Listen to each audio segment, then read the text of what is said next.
PLN melakukan tindakan P2TL. P2TL itu penertiban pemakaian tenaga listrik. Kenapa itu dilakukan? Nah, di luar pertemuan tadi itu tidak ada upaya-upaya lain, misalnya dari orang-orang tertentu untuk mengajak duduk kembali agar ini jangan ke pengadilan gitu. Tidak ada. Sebenarnya justru saya melihat di sini mungkin ya yang namanya penguasa itu ya memang seperti itu dia. Saya bukan orang awam. Saya orang hukum. Paham hukum, taat hukum. Bahkan berani melawan orang dengan hukum.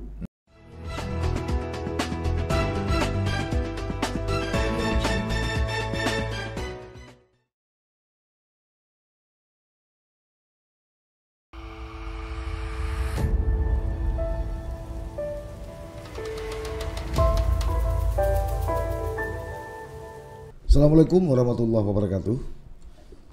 Rekan sahabat sisi lain, berjumpa kembali kita dalam pembicaraan di balik peristiwa, data dan fakta yang terjadi selama sepekan di Aceh. Malam ini kami kedatangan narasumber Sahril Ramadan, seorang anak muda berusia 34 tahun. Dia bergerak di sektor usaha atau wira swasta benih udang. Yang menjadi pertanyaan atau yang jadi persoalan adalah bukan terkait dengan usahanya itu, tapi Sahril, satu anak muda yang menggugat perusahaan listrik negara. Yang menjadi dasar gugatan itu adalah menurut Sahril atau akrab disapa dengan Ariel Pesangan ini, karena PLN telah bertindak sewenang-wenang memutuskan aliran listrik kepada usahanya. Kalau tidak ada halangan, sidang perdana akan digelar pada tanggal 16 Februari 2021 di Pengadilan Negeri Banda Aceh. Sebelum sidang itu bergulir, malam ini kita akan coba gali dari Ariel apa yang mendasari gugatannya terhadap badan usaha milik negara itu. Assalamualaikum. Pak Sahril ya. Saya panggil siapa nih? Pak Ariel aja ya. Kita langsung saja. Ini merupakan sebuah informasi menarik di tengah tanda petik ya, orang takut berhadapan dengan lembaga-lembaga negara semacam BUMN. Justru Anda menggugat. Yang Anda gugat PLN. Dari data yang kami miliki, gugatannya malah sampai 4 ya. Apa yang menyebabkan keberanian itu muncul? Jadi begini, yang pertama, sebagai warga negara, kita mempunyai hak konstitusi yang diatur oleh Undang-Undang 1945. Itu menjadi dasar kita, dasar kemerdekaan kita, dasar kebebasan kita, dasar kita untuk mendapatkan hak. Nah, dari itulah makanya saya menjadi salah satu orang yang hidup dengan taat hukum, sehingga penguasa itu tidak menjadi hantu dalam kehidupan saya. Terutama bisnis ya? Terutama bisnis. Bisnis Anda apa sih sebenarnya? Saya salah satu pengusaha ekspor impor perikanan. Termasuk di dalamnya kita punya itulah yang sedang berkasus sekarang dengan PLN. Kita punya satu lokasi usaha, itu tempat pembenihan ikan dan udang. Pembenihan ikan dan udang. Itu di Ladong ya? Di Ladong Aceh Besar ya? Di Durung, masuk Ladong lah. Ladong ya. Terus? Seperti itu. Jadi berkaitan dengan kenapa sih gugatan itu masuk ke pengadilan, dan yang menjadi lawan adalah PLN, BUMN berplat merah. Kenapa? Karena sekarang kita tahu ketenaga listrikan itu adalah kebutuhan dasar dalam kehidupan kita. Iya. Bahkan mungkin di negara orang mungkin nyawa pun sudah betul. Support dengan listrik. Gimana industri mau jalan kalau jaminan listrik pun nggak ada. Ya, seperti sekarang pengembangan industri mobil listrik seperti itu kan. Nah, jadi kembali lagi kepada saya juga pelaku industri juga, industri di perikanan itu yang membutuhkan tenaga listrik. Jadi intinya PLN memutuskan aliran listrik dalam usaha Anda. PLN melakukan tindakan P2TL. P2TL itu penertiban pemakaian tenaga listrik. Kenapa itu dilakukan? Nah, alasan PLN? Alasan PLN mendapati ada pelanggaran di usaha Anda itu. Ya, di alat pembatas dan pengukur APP atau KWH meter milik saya di persil saya. Berapa watt atau KWH yang daya? Kalau tegangan jenis fase kita 3 fase punya industri. Kalau dayanya itu 10 ampere 6600 volt. Ya, 6600 volt. Oke, lalu dipotong. Jadi kalau tidak salah pada tanggal 4 bulan Februari 2019 itu dilakukan, ya pada dasarnya itu dilakukan pemeriksaan. Nah, pemeriksaan itu berakhir dengan pemutusan sementara. Nah, sehingga berlarut-larut menjadi pembongkaran rampung. Langsung dibongkar ya? Iya, langsung dibongkar, meteran APP kita langsung dibongkar. Seperti itu. Nah, yang menariknya bukan itu. Yang menariknya saat mereka melakukan pemeriksaan dan mengambil tindakan itu, mereka tidak didampingi oleh pelanggan. Oleh artinya saya. Anda sendiri? Iya, seharusnya saya. Atau Saksi, yang mewakili. Saksi juga ada? Atau orang biasanya kan dia dipanggil pejabat-pejabat desa gitu ya, niaga kampung untuk mendampingi gitu. Ya, jadi berdasarkan Perdi nomor 88 2016 itu sangat representatif, sangat representasinya itu tidak hanya memberikan kewenangan kepada petugas P2TL untuk memasuki persil orang, tetapi memberikan hak juga kepada pelanggan. Yang pertama untuk tahu, untuk meminta surat tugas mereka. Sebelumnya ada surat pemberitahuan bahwa ini akan tidak pernah. Jadi tidak pernah ada surat pemberitahuan. Biasanya pemberitahuan pertama, kedua, ketiga gitu ya. Tidak bahwa pernah. bakal diambil tindakan. Tidak pernah. Ya? Justru saya mendapatkan pernyataan-pernyataan yang menjadi alasan mereka. Alasan-alasan mereka di saat setelah pada bulan 10 kemarin 2020 kita somasi mereka. Termasuk dalam salah satu media online, GM-nya mengatakan bahwa saya adalah salah satu pelanggan yang masuk dalam daftar pelanggan yang diperhatikan. Artinya mereka sudah dari awal, mereka sudah istilahnya sudah mengutip punya saya. Nah, justru kalau mereka merasa aneh, seharusnya kenapa mereka nggak memanggil saya? Yang anehnya lagi, meteran saya itu bukan pasca bayar, bukan analog, tapi prabayar. Artinya di saat saya isi pulsa, saya pakai, nggak isi pulsa nggak pakai. Itu di mana tunggakannya kalau begitu? Nggak ada tunggakan. Jadi justru mereka membuat alasannya mengkapel R1 dengan R3. Kalau bicara mengkapel itu, artinya berbicara itu di luar APP. Karena APP prabayar tidak bisa dikotak-atik. Mereka sudah namanya aja prabayar itu namanya aja listrik pintar. Untuk mudah dikontrol, untuk dibatasi pelanggaran-pelanggaran. Justru jika terjadi pelanggaran itu di luar dari APP. Nah, di luar dari APP itu siapa saja bisa melakukan human error, bisa saja. Mereka juga bisa masuk situ langsung membuat bisa. Katanya Anda ikut mencuri arus. Nah, masalah bahasa mencuri arus itu harus dibuktikan.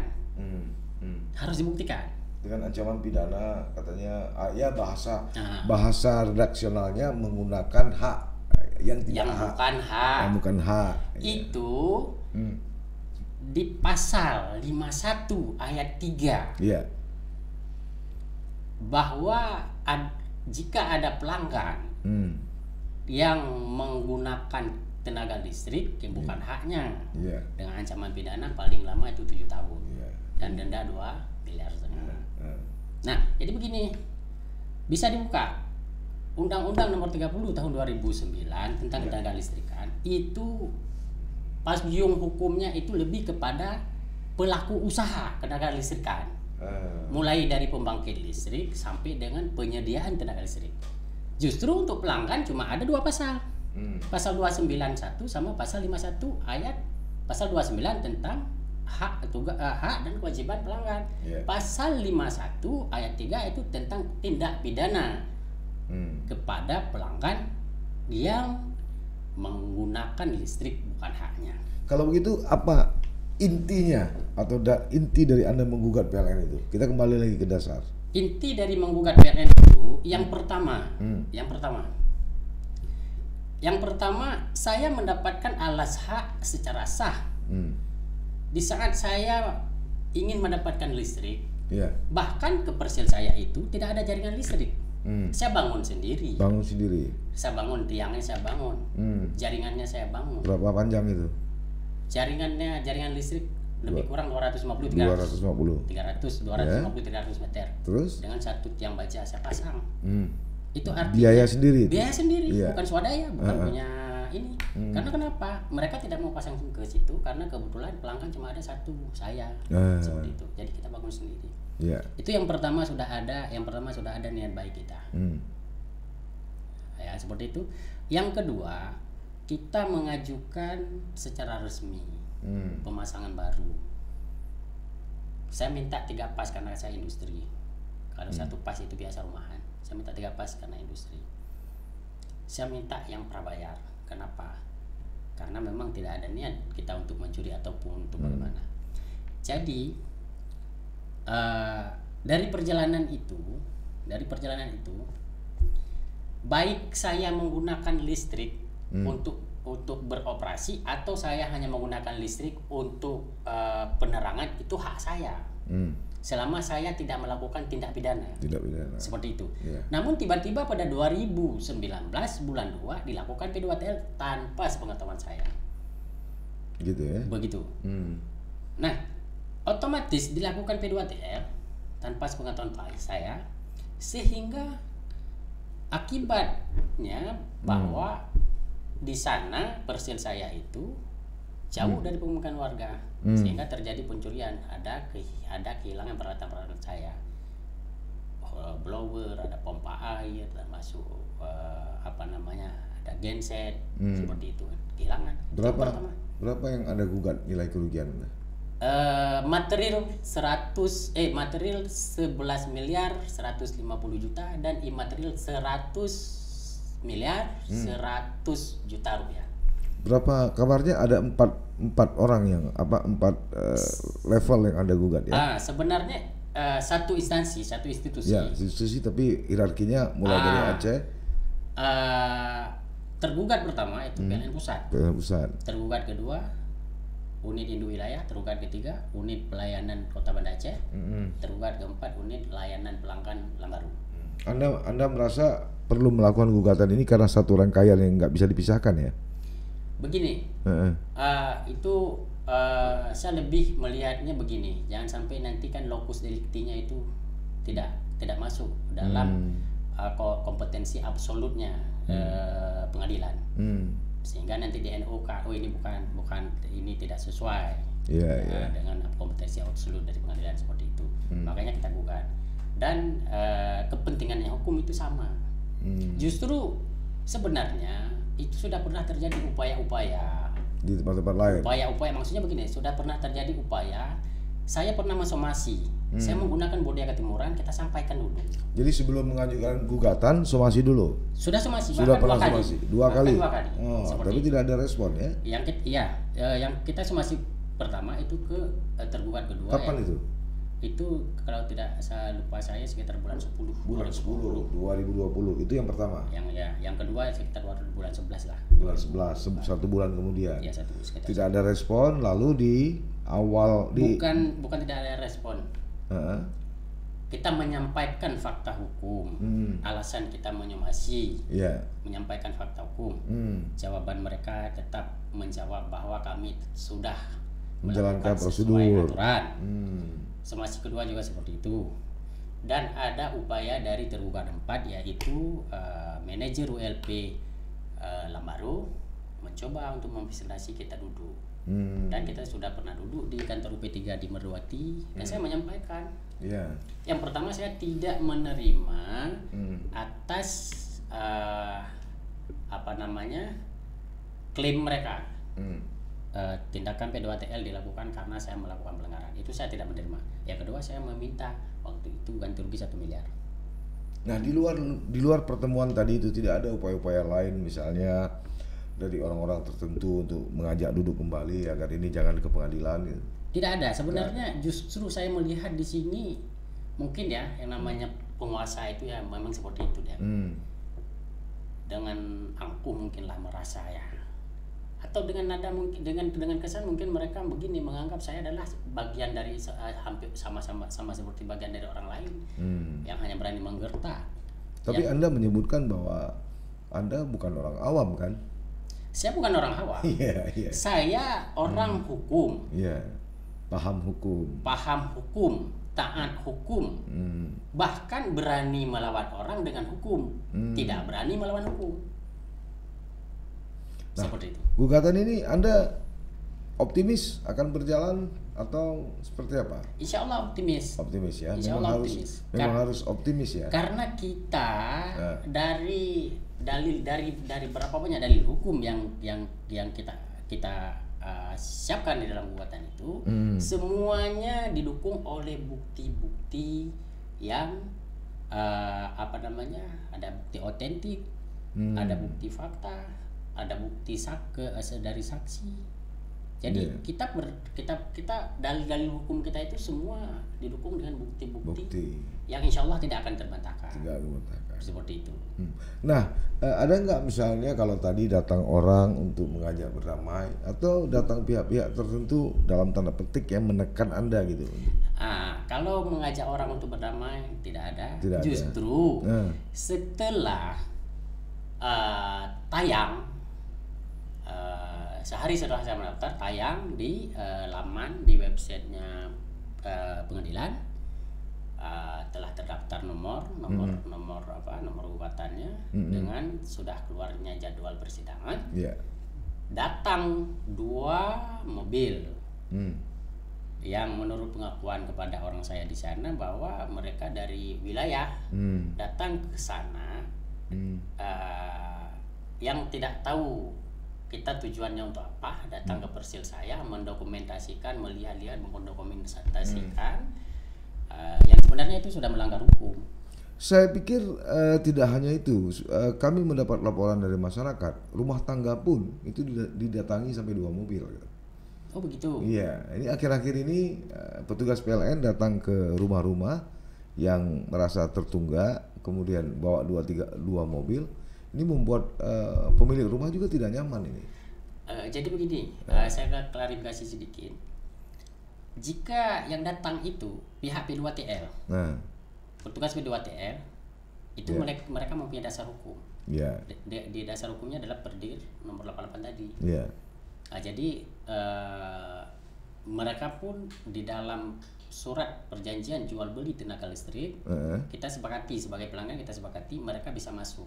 Iya, tapi kan kalau sampai 2 mobil seperti orang pergi razia masker kan nggak membuat orang rumah nggak nyaman. Kalau berbicara masalah itu, berbicara masalah kenyamanan, baru-baru ini setelah masuk gugatan saya ada posting di Facebook juga. Tiba-tiba ada ibu-ibu yang inbox saya menyampaikan, bahkan mereka mengancam, kalau sampai naik ke media ini apa namanya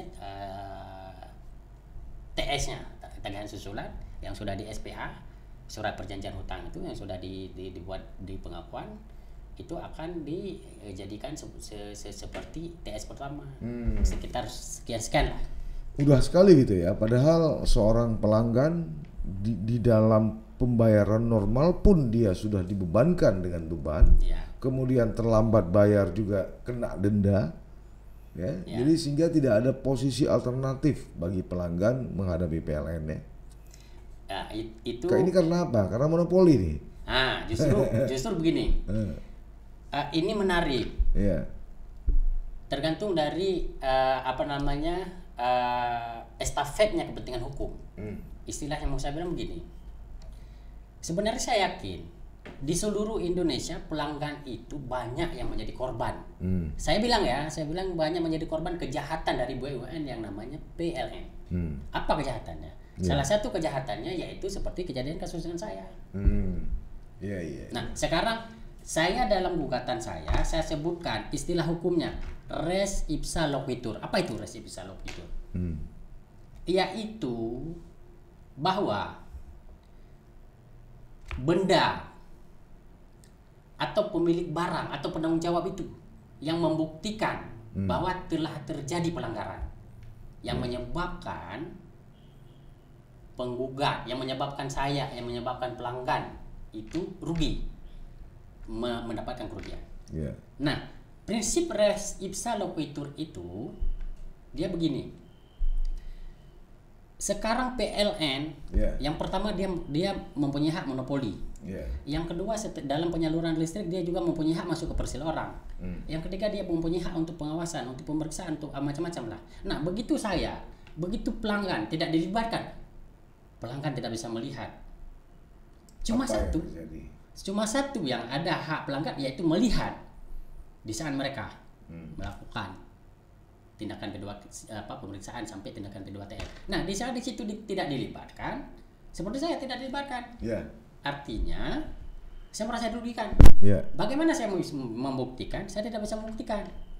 Sekarang mereka yang melakukan, barang bukti diamankan sama mereka. Seandainya barang bukti saya yang amankan, itu masih ada. Ini barang bukti saya, atau memang sama sekali nggak ada barang bukti. Jadi posisi konsumen tidak ada jalan keluar ya?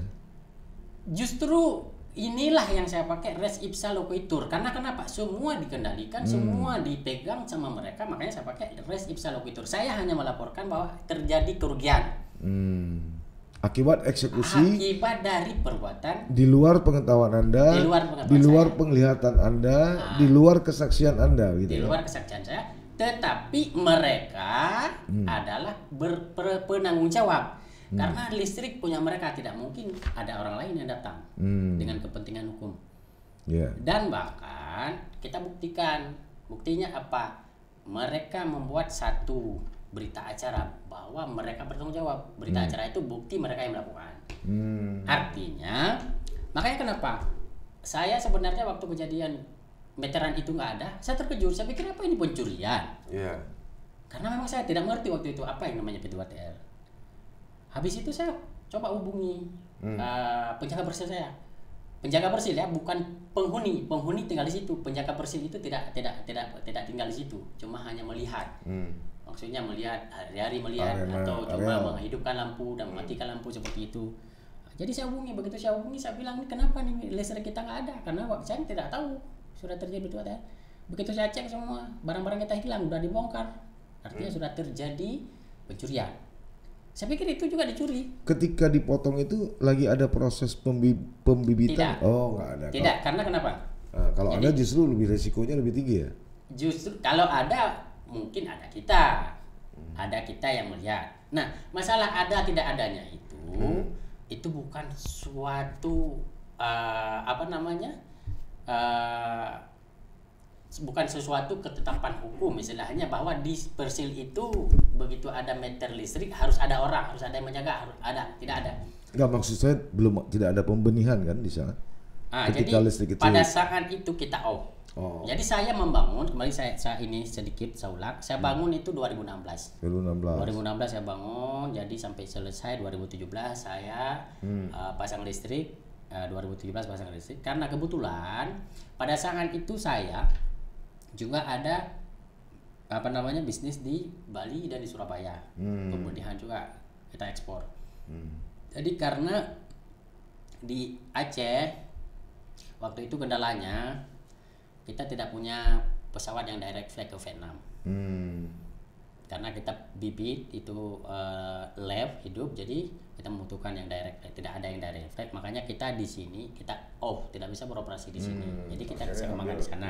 Nah, jadi dalam karena kebetulan hatchery saya itu tempat pembenihan ikan saya itu untuk yang swasta yang di Aceh Besar sama di Banda Aceh cuma saya yang punya yang swasta. Yang swasta. Yang lain punya pemerintah. Yang lain punya pemerintah seperti yang di ujung Bate, yang di ujung Karing sekarang yang dibangun kan yang SUPM Ladong punya pemerintah. Jadi yang kita bilang itu yang punya swasta cuma punya kita. Sehingga yang kita sampaikan ke publik bahwa apa yang kita sampaikan kerugian material dalam gugatan itu berdasarkan dari lokasi usaha kita dengan estimate pemasaran kita itu sangat real yang kita sampaikan. Makanya nanti kita akan buktikan dengan kita akan ada ahli yang di pemilihan, ahli yang pemasaran yang akan diajukan ke pengadilan nanti. Jadi sedikit lagi saya sampaikan bahwa persil waktu kejadian itu persil saya itu posisinya begini. Posisinya saya bukan hanya punya satu unit usaha. Jadi hitungan kami tidak beroperasi. Padahal waktu itu kalau beroperasi benih udang kami bisa, karena benih udang pasarannya pasar lokal. Ada kawan-kawan yang minta kerjasama, tapi saya tidak mau karena memang waktu itu saya konsentrasi di pembenihan bibit kerapu. Kita ekspor ke Vietnam gitu kan. Jadi di 2018 pernah sekali kita coba benih udang di situ. Dan alhamdulillah dengan kapasitas yang waktu itu kalau sekitar 2,5 juta kita tebar, alhamdulillah ada keluar 2 juta lah seperti itu. Jadi sekitar 80% lah ada survival rate-nya. Jadi itu 2018. Habis itu kita off kan. Dan di 2019 kita sudah merencanakan sebenarnya kita mau membuat pembenihan udang. Pembenihan udang untuk pasar lokal. Tiba-tiba pada bulan 2 itu waktu kejadian itu sebenarnya di Bali. Tiba-tiba listriknya terputus. Pulang saya dari Bali di sana, begitu saya lihat itulah saya pikir pencurian rupanya bukan dilakukan P2TR. Makanya waktu itu tidak jadi kita rencana memang kita lapor polisi, tapi nggak jadi karena kenapa sudah ada yang bertanggung jawab. Baik. Jadi saya kira Pak Syahril Ramadan kalau kita kupas lebih jauh itu akan bisa semalaman. Cuma karena waktu kita terbatas, saya kira substansi dari diskusi malam ini sudah kita dapatkan. Mudah-mudahan proses pengadilan berjalan dengan lancar. Amin. Sahabat sisi lain, itu tadi persoalan yang telah dipaparkan oleh kawan Syahril Ramadan atau Bung Syahril Ramadan. Terlepas bagaimana proses ini nantinya di pengadilan, tapi yang pasti salah satu jaminan investasi di Aceh selain modal adalah infrastruktur. Dan infrastruktur yang paling vital itu adalah listrik. Selain daripada air. Tentu harus ada jalan keluar, solusi dari penguasa daerah ini terhadap persoalan-persoalan yang dihadapi oleh seorang Syahril Ramadan. Maklum saja sampai hari ini kita tidak punya industri apapun. Harusnya pemerintah dan BUMN memberikan penghargaan kepada orang-orang seperti ini. Bukan sebaliknya mengeksekusi tanpa dasar regulasi yang jelas. Sampai bertemu di lain waktu. Assalamualaikum warahmatullahi wabarakatuh. Jangan lupa like, komen, dan subscribe. Serta aktifkan lonceng notifikasi.